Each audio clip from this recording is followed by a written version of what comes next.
Hi everyone, my name is Cheryl Santa Cruz and I am the programming manager at Outfest, safely working from home.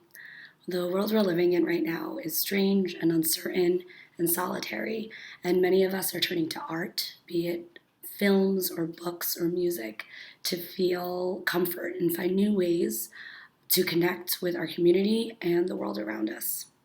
Outfest is here to help with that in some way, as the necessity of our mission to give visibility to diverse LGBTQIA stories and to empower storytellers becomes ever more acute through some exciting partnerships. Over the coming weeks, we'll have so much to share with you, including work from Outfest friends and alum, as well as exclusives like filmmaker interviews and more. So let's get started. One of our favorite films from the 2019 Outfest Los Angeles LGBTQ Film Festival last July was the aptly titled breakthrough centerpiece film, Straight Up. Writer, director, actor James Sweeney's feature debut is a whip-smart and frank exploration of sexuality, love, and friendship, turning queer film tropes on their heads as a young gay man comes to the strange conclusion that he might be straight. A love letter to classic Hollywood rom-coms, Sweeney and co-star Katie Finley play a modern-day Tracy and Hepburn. Well, kinda. Randall Park, Betsy Brandt, and Tracy Toms also make appearances in the film, which has gone on to play a number of film festivals around the country, winning the Grand Jury Award at the San Diego Asian Film Festival last year. You can watch the film through Outfest as part of its virtual cinema release in partnership with Strand Releasing. And after the credits roll, come back and hang out with us as I chat with James and Katie. Enjoy the show and see you in a little bit. Oh no, are you recording? Oh my God, I'm recording. I should start this recording by saying that I know that not everybody has a basement. Welcome back, everyone. Hopefully you've just returned after watching Straight Up in the Outfest virtual cinema through our partner at Strand Releasing. We are now joined by the film stars, writer, director, actor James Sweeney, and actor Katie Finley, who you may recognize from How to Get Away with Murder and the Carrie Diaries. Welcome. Thank you. Hi, Cheryl. Hi. Thank you so much for taking the time to chat with us in the middle of all of this crazy. Just to start off, how are you guys? I had nothing else going on. I'm really busy, so we got to pick this up, please. How are you guys holding up, and where are you calling in from? James. LA. Katie. Oh, you suck. You see how he throws me under the bus? You see what this relationship is like? Let me massage this. I am quarantining in Vancouver, Canada, in a small apartment with a cat. And I made really good banana pancakes this morning, which I've never made in my life. So things are changing. James, do you have any? I said LA, Katie. I was ping-ponging, and you missed the ball. You're not paying me to banter today. I don't do that shit for free. I am in LA with some extended family at the moment. They do have a dog, so I'm all good. Any cooking, Safe any new sane. hobbies that you've No. You learned the blade or the loom? I've been social distancing for years, so I've just been preparing for this moment. So you're just living life. Yeah, this is just a normal day in my life. This is everybody else getting on James' level. Yeah, everyone externally is now matching my internal. So it's everything is congruent in a way it has never been before. Yeah. Again, thank you so much. I just want to say that I had to restrain myself from making this entire Q&A about the proposal scene near the end. I want to know who the dancers were, why that song. I love a really big dance number, but don't worry, we'll skim over that, but we might get back to that a little later. Okay. I'll go back there. I will absolutely go back there. I mean, were you disappointed that you didn't set. also join in the dancing? I wanted to. They told me no. I don't know. It would have changed the ending a little bit had she just started dancing. Shifted us too far from the original concept. Yeah. James, I just want to start with you. So let's just start from the beginning. What inspired you to write this script, and what was the initial reaction to such a premise? Well, I started writing it so long ago in 2013, so I don't know, I kind of forget why. So I just typically say loneliness, because it's true. And, I don't think, like, when you say the premise, I guess people have always responded like, oh, that's an interesting idea. Um, Maybe people I pitched it to who maybe hadn't seen like Kissing Jessica Stein or Chasing Amy or other like The Wedding Banquet, because there are other films that have done similar types of relationships, but not quite the same as Todd, of somebody who was growing up self-identifying as gay and then is coming into second questioning about like, well, is this really who I am and what I want to be for the rest of my life? And so yeah, I think I don't think I ever really got like pushback in terms of like feeling like, oh, is this a gay conversion story? Because I think it was always clear for me and those who know me that that's not a story I would ever try to No. tell. So yeah. And did you always intend to play Todd? I did. I always intended to play Todd. I'd done a proof of concept back in 2015 with a company called Fox Digital, and I didn't cast myself in that short film, which is called Normal Doors, which that's available online. People can go watch it, because they really wanted to cast quote unquote influencers, of which I am not. And neither am I, if it makes you feel any better. It does. You're not an influence. Thank I'm you, so Katie. not, no. Generation Y, whatever the one, You Generation influence Z. me. Thanks. Whatever the one is below us, they don't give a shit about me. Go ahead. But I wasn't, so I, was intent on, I felt like it was really important, even if it wasn't me, that an openly queer actor play the role, because I feel like if you're watching somebody that is straight in real life playing this queer character who's pretending to be straight, it just colors the chemistry differently. Like I know there's a lot of politics about whether or not gay roles should be played by straight actors, and I see both sides of the argument, but I think for this role specifically, it was really important to me. Well, and also it is part of sort of a move towards authenticity in stories. So like, yes, there's argument for both sides, but in this case, we have been so starved of authenticity in terms of who is telling the stories and who we are seeing living the stories, that it is, I think, prudent to value that, especially right now when we're just starting to get our feet wet in terms of seeing actual people live their actual lives and being recognizable to that community. You know what I mean? Yeah.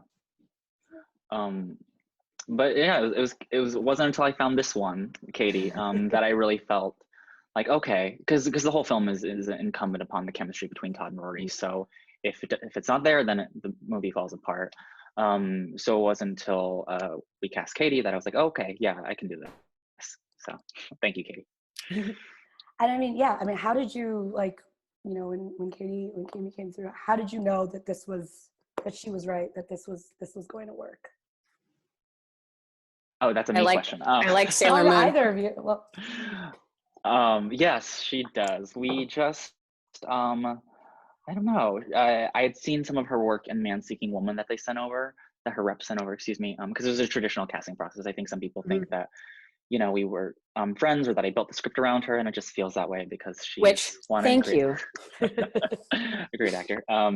But yeah, no, it was a traditional casting process. Put down a breakdown for struggling actress in her 20s, get 3,000 submissions, and then Katie. I was a struggling actress in my 20s, and I misread, and I thought, oh, me.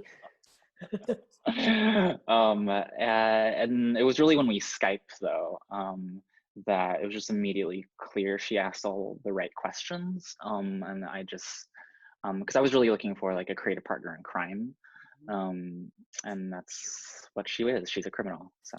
It's true. We can edit this, right?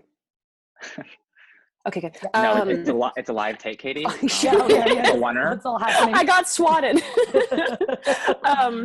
I always say for me that when I first read the script, I said to my mom, either this is genius and I have to be in it, or it's unbelievably offensive and I can't touch it with a 9-foot pole, and it will all depend on who is making it. because I didn't know who James was, and I didn't know if he was in the community, or I didn't know if it was, you know, someone completely outside of the community capitalizing on what they think is like an interesting back and forth about something they have no place exploring in this way. And when I met him, I could just tell immediately that this was meant to be handled with gentleness and humor and expansiveness, and that it really was meant to incorporate everyone, right? That there was a spectrum in this movie, and that there was a self-awareness and an assumption that the audience is smart and can handle the idea that there are lots and lots of different kinds of people in the world, and that they all get to be here. And I was like, okay, never mind, because I was really concerned, and then all of a sudden, immediately unconcerned, which was exciting for me. And how'd you fill out the rest of the cast? One by one. Tinder. Sorry. Bumble. Yeah, I was wearing a lot of hats because we were casting. My casting director, who gave me my first job in LA. I used to work in casting, but she was working on a YouTube Red series at the time and also planning her own wedding. So we were a bit scrambled between the two of us. And because the roles were written so specifically, and it's a very specific type of rhythm and humor, you know, sometimes we'd see really good actors, but they just didn't get it. So when somebody did get it and could get the beats, and they were taping, it was just like from Dana to Scully, to even like the smaller parts, who are only in one line, but that one line is a joke and I need them to be funny. Mm-hmm. Like it was really important, like, you know, that I didn't feel like I had to settle for any specific role. Like everyone I felt was so perfect for where they landed and brought so much to it. I know it in some ways it feels like a two-hander because Todd and Rory monopolize so much of the screen time, but I've always kind of seen that as an ensemble film because it's just such a specific world that we created. Mm-hmm. So it was really just about, I think it was self-selective in that sense, that you know, people who got it, or like Tracy and Randall and Betsy, those were direct offers. You know, because this was a very low budget movie, Mm-hmm. and they did not need to add this to their filmography, but they did it because they liked it and because they got what we were trying to do and they wanted to be involved. And so I think to that extent, when you're making a low budget movie, everybody's there for the right reasons, and that Mm-hmm. really made a great environment on set. Mm-hmm. What was the rehearsal process like? And was there room for improvisation? Because I mean, it's not an easy script. Okay. Where'd you go there, Katie? I just have so much. There's so much room for space gags. I just need you to know. I'm on my bed, so I can't do the elevator properly, but I might, if James has to answer a long question about like shot setups and stuff, I might go around. Well, the rehearsal process started when James came to Vancouver, because he was like, listen, I don't know you. We're about to spend an obscene amount of time together. This is really low budget. We're all scrambling. We're working our asses off. And I understand that just showing up on the day and trying to do this, which is often what happens in TV, right? They change things till the very last minute, and then you get handed a piece of paper with a 9-page monologue on it, and you just have to do this. He was like, it's not reasonable. It wouldn't be possible. So he flew up here and just came to my apartment with his little rolly suitcase and just sat in my apartment. I like panic cleaned like a motherfucker. I had an anxiety attack. I was like, this guy's going to hate me. I'm insane. Like, I don't know him. What if he thinks I'm crazy? And then he like sat in my apartment for 6 hours a day for like 3 days. And we ate some weird dessert. And we just read, I think we did the irony scene in my kitchen. Because he was like, I just need to, I'm not 100% sure. I think I know how I want to shoot it, but can I just move all your dishes from one place to another? And I was like, yes, you can. I'm a method actor, so, you know, I just gotta. We dated for 6 months. It was a whole thing. Yeah, that's a. But yeah, documentary. It is. But yeah, you owe me the ring back, Katie.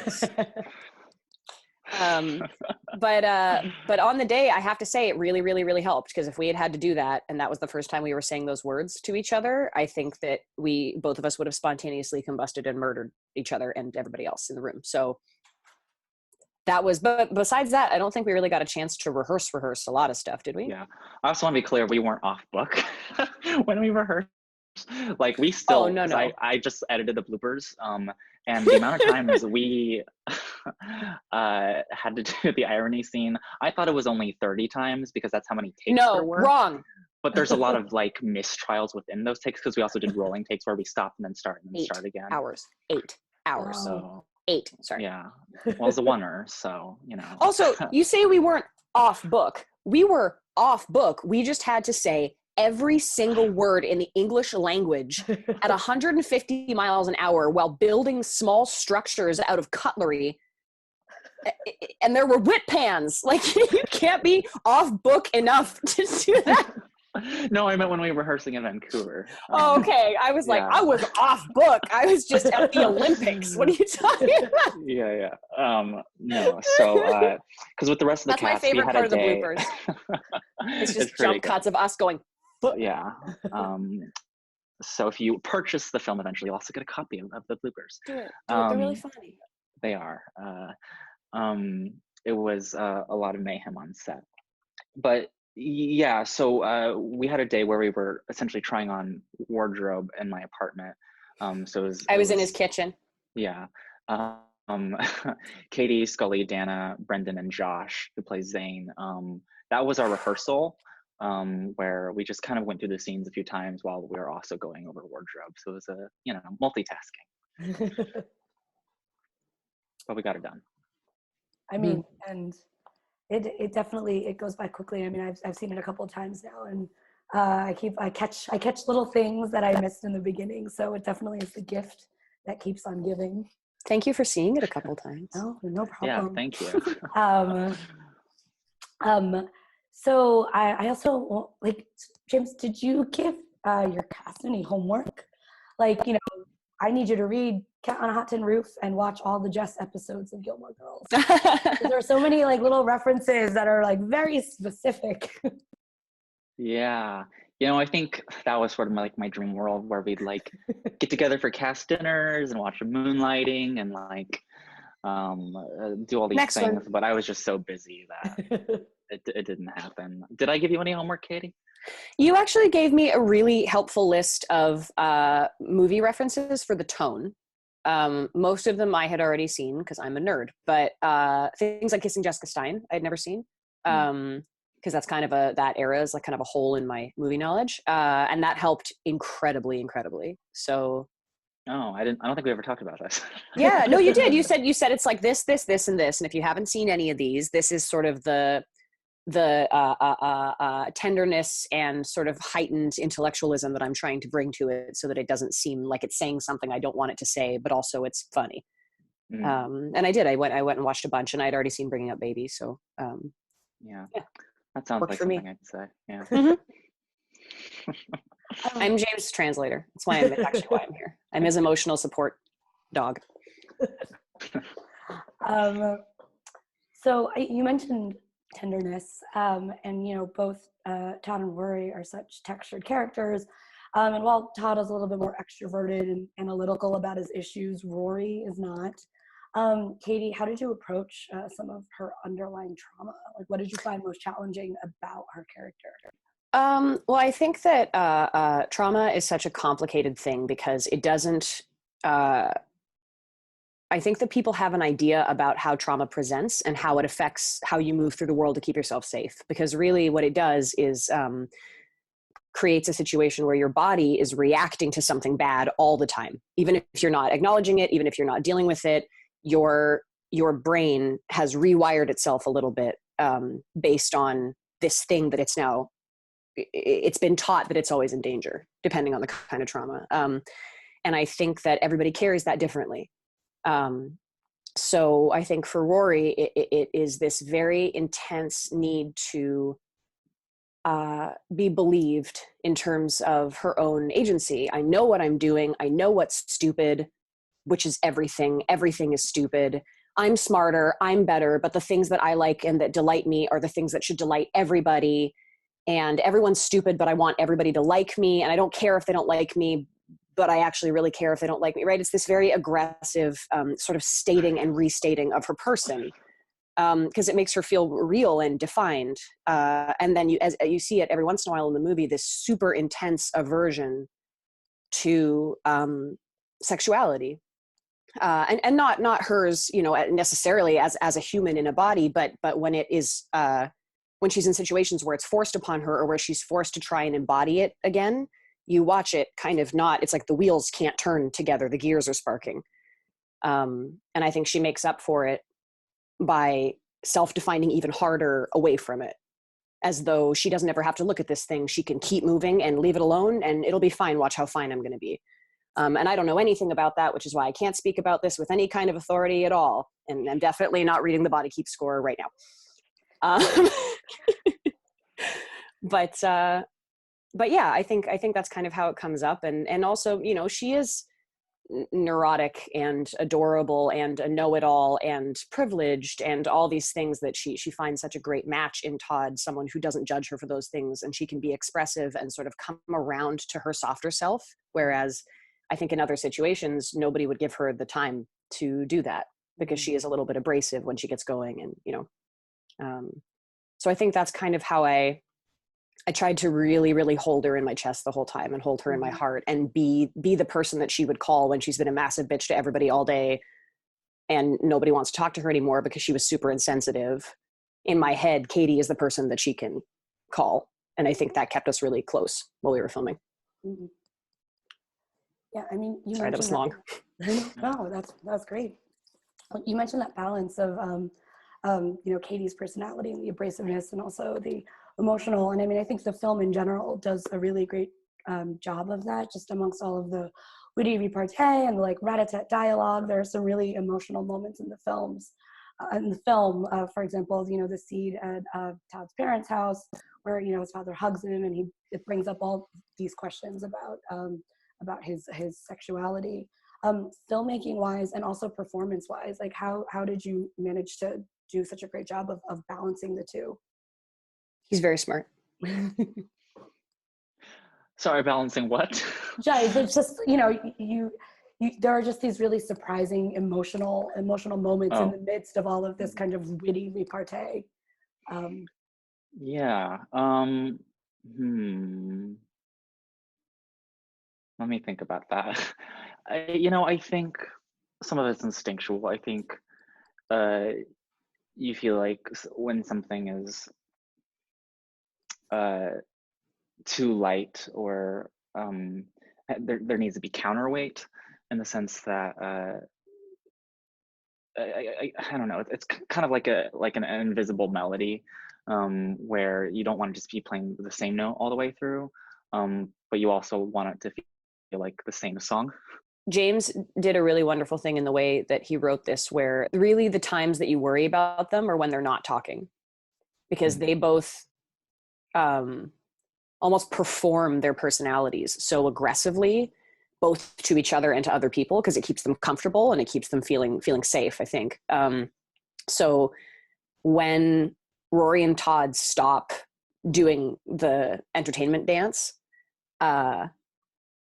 that's when you have a little bit of space for understanding sort of the emotional stakes of the film.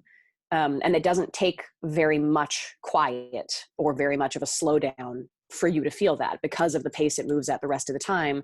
All it takes is someone faltering or missing a word or not knowing what to say for a second. And because normally it's so breakneck and performative, for me anyway, that's when I got sad watching it, is to watch them falter in this tap dance just for a second. But it also helps to balance so that things hopefully don't feel too maudlin or like a huge dramatic come down in the name of a crying scene or something. You know what I mean? Yeah. That's what I think. I would agree with that. I hate answering questions. It gets so quiet at the end and I'm like, what you just said was the stupidest thing anyone's ever said. Thank you. I don't know if this is related, but it's something that I've said before. It's not. But I like to think that, Todd and Rory, it's like they want their lives to be this big budget romantic comedy, but they're actually living in an indie film. And I feel like that's sort of representative in the way that they speak. It's like they're kind of like as you said, being performative in a sense that they're trying to live the lives that they think that they want, versus, so there is in that sense, uh, because I think, so, like, for example, bringing up Baby, which you really can't make that kind of movie anymore because it was just so of the era. But so this is that version of like, well, what if somebody was trying to be that today, and what does that feel like? Because there is this sense of, well, I can't really have that because I'm not what they are, and but I'm trying to capture that, I guess, feeling of safeness and intimacy, and that magicalness that they seem to have that doesn't, like, why can't I have that, you know? And I think that's something that people can relate to. Because I think both Todd and Rory are, at the end of the day, they're cynical, but they're both romantics. Well, and it's interesting too that you mentioned the performative part of it, because I think some of what leads Todd to this kind of epiphany is the fact that he doesn't feel like he belongs in the gay community because of that performative element that he doesn't really fit in with. You know, he doesn't feel like the stereotypical gay man, and so he kind of comes to this conclusion. So it's interesting that he kind of has that they kind of have it in some way with each other. I think is interesting. Mm-hmm. So the film premiered at Frameline, and then it played with us at Outfest last year. It's gone on to play quite a number of festivals, and not just queer festivals. Have you been able to attend some of these screenings, and have there been any surprising reactions from the audiences at all of the different places that you've played? Yeah, I mean, we've been lucky enough to play at a lot of different places, and I got to go to many cities I haven't been before. We played in Tampa and Wichita and Milwaukee, and New York, and I was gonna say, he texted me. He's like, Portland. "I'm in Wichita." That was such a fun festival. It was great. It sounded great. I was and jealous. that was really cool, because at the Tallgrass Film Festival, that one's in Wichita, Kansas, we were their opening night film, which is unusual for them to have a queer film as their opening night film. And people would come up to me and, like, I had a couple people thank me, like, thank you for showing me how my own city has progressed. I'm like, oh, that's sweet. Because you know, I think the film, even though it talks a lot about the spectrum and mental health and, you know, serious issues, but I think it deals with it in a palatable way that's maybe more accessible for some people who don't necessarily understand it. I don't think we, like, dumb it down, but I do think it's done in a way that doesn't feel like it's excluding you. And that was kind of always my intention for the film, because even if, like, you miss a joke, there'll be another one soon. It's not like a big There'll be another one soon. Wait for the next bus. Like, it doesn't matter. Like, so I guess I was surprised both, like, by how many different types of people enjoyed and laughed at the film, and the types of different things that they laughed at, but also, like, how emotional some people would get. Like, I had someone who's like, I don't know why I'm crying. I'm like, I don't either, but thank you that you know, felt connected. So, yeah. So we're just about out of time, but I'd love to ask each of you. Katie, I'll start with you. What are you doing? Oh. What? What are you doing? Well, I can't really ask what are you doing right now. Yeah. Because we all know what we're doing. Being an independent arts worker right now is an existential nightmare in every way. And I'm literally just trying to wake up and be a human being in a body without losing my actual mind. That's what I'm doing. What is the first thing you're gonna do when they let us back outside? They lift up the gates. We're allowed to talk to people. I want to embrace. I'm gonna French strangers. No, I'm gonna go to. There's a little. I don't want to say, it's not a club, but, like, there's a little, like, dance cabaret in Vancouver called the Fox, and I am 100% going to go to 90s night And I will never complain about people who get all of their friends this close to you and dance like this ever again, because I want them on me. I want everybody consensually near me and expressing joy, as long as they're not spilling anything on me. Just want to appreciate their joy and happiness while we dance to sometimes Enya, which is like a bold choice. Ooh. You see, we're different though. Oh, I'm gonna go to karaoke. Oh yeah. Yeah. That's what I'm gonna do. I have a weekly gig that's been cut, and I'm despondent. What's your karaoke song? Oh, I mean, it really depends on the setting. For James, sometimes I do Celine Dion. Yeah, I have a note on my phone. I'm a loser. Yeah, sometimes for James I do Celine Dion. A little bit of Patsy Cline. Stacy's Mom, weirdly more of a banger than you would expect, because everybody wants to hear it and doesn't know they want to hear it. And now, R.I.P. I know. I actually only found that out a couple days ago, and I was legitimately gutted. Yeah. The lead singer of Fountains of Wayne. Oh. Yeah. He also wrote the song "That Thing You Do." Yeah, he did. His song. Listen, he's a genius. He was a genius. I'm not being sarcastic even a little bit. I love that shit so much. I mean, I grew up near the actual Fountains of Wayne. The actual fountain. Yeah, fountains of The very Fountain of Wayne. What is Wayne? Wayne is a town in New Jersey. Fountains of Wayne was a garden shop. Okay. Yeah. Well, learn something new every day. The actual fountain. Yeah. James, what's the first thing you're going to do when they call it? When they call it. Put the movies again. That's not. Yeah. So, Again. yeah. Oh, and that's a great way to circle it back. So thank you for watching our movie online. Go back to the movies when you can, because they're dying. We need you. We're not dying. Everybody's going to be okay. It's going to be okay. We're in it together. And last thing, one recommendation from each of you. Katie, we'll start with you. If we've got some Outfest members who are bored and looking for something to do, a book to read or a movie to watch. What is your Oh God. I just rewatched 10 Things I Hate About You, and I've never been happier in my life. Have you ever just been whelmed? Have you never just whelmed? Yeah. Also, I'm rewatching old seasons of Survivor. Oh, nice. Man, fire. So good. Jeff Probst is some kind of secret god that they just found buried on one of those islands, and they took him out, and he gave us 20 years of fantastic television. Just watching them make quarantine feel a little bit easier. Oh yeah. Because you don't have to do that. You're like, I could be in the rain with spiders and people I don't like. And I'm not. Every time you go get more chips, you're like, yeah, abundance immediately. Nice. James, your rec. Yeah, so I made a list for a family member who's dealing with some coronavirus drama. And so on Hulu, I'll just give you one for each. On Hulu, go watch Oh Lucy. On Netflix, go watch The Cake Maker. And on Amazon, go watch Skeleton Twins.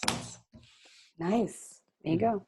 Well, thank you so much for chatting with us. And we're so excited that even though we all have to stay in our homes, we still get to watch your film. And to all of our Outfest folks, stay tuned because we've got a lot of other stuff coming up. Thank you, Katie and James. Thank you, Outfest. Thank you, Cheryl. Thanks, Outfest. Yay.